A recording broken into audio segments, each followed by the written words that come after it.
Vinegar এমন একটা জিনিস যা অধিকাংশ সময় আমাদের কাজে লাগে, যেরকম সস, চাটনি বা আচার বা ছানা কাটাতেও কিন্তু আমাদের এই ভিনিগার কাজে লাগে। তো ভিনিগার আপনারা খুব সহজে কীভাবে বাড়িতে বানাবেন সেই রেসিপি আজকে আপনাদের সাথে শেয়ার করব।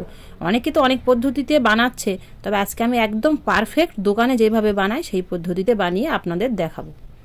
ভিনিগার বানানোর জন্য এখানে আমি 1 লিটার বোতলের ফুল জল নিয়েছি।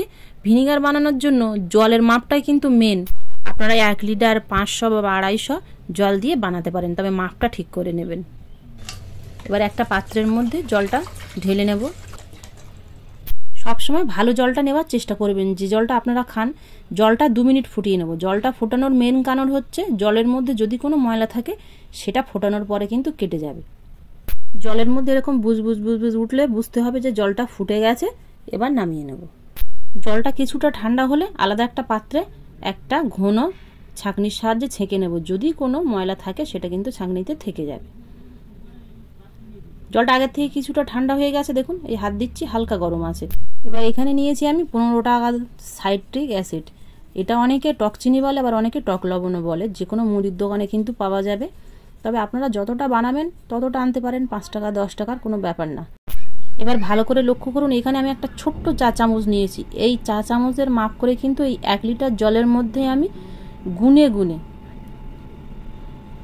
6 চামচ দেব। 500 জল হলে 3 চামচ, আর 250 জল হলে 1.5 চামচ। এর মাপটা কিন্তু কম বেশি হলে হবে না, তাহলে হয় টক বেশি হয়ে যাবে আর নাইলে টক কম হয়ে যাবে, সেটা পারফেক্ট হবে না। এটাই কিন্তু পারফেক্ট। তবে এর আমি ওজনে কতটা সেটা বলতে পারছি না। এর মধ্যে অনেকে লবণ দিচ্ছে বা অনেকে আবার লেবু রস দিচ্ছে, এটা কিন্তু একদমই দেবেন না, কারণ এই সাইট্রিক অ্যাসিডটা তৈরি হয় কিন্তু লেবু লবণ দিয়ে। সেই জন্য এর মধ্যে কিছুই দিতে লাগবে না, তাহলে কিন্তু একদম পারফেক্ট দোকানের মতো হবে না, আর আপনারা বেশি দিন রাখতেও পারবেন না। মিশিয়ে নেব।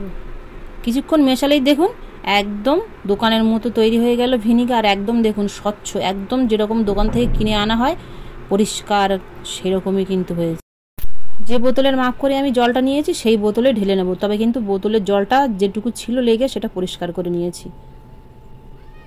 আমার কাছে কাপ নেই, তাই আমি ডাবুস দিয়েই কিন্তু ঢালছি।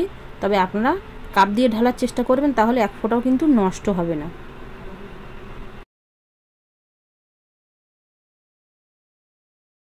এক বোতলের একটু কম হয়েছে, তার মানে কিছুটা জল বাড়িতে পড়ে গেছে। এবার আপনারা হামেশায় 1 বছর কিংবা যতদিন খুশি রেখে ব্যবহার করতে পারেন। 100% গ্যারান্টি সহকারে বলছি আপনারা, এটা একদম দোকানের মতো হবে।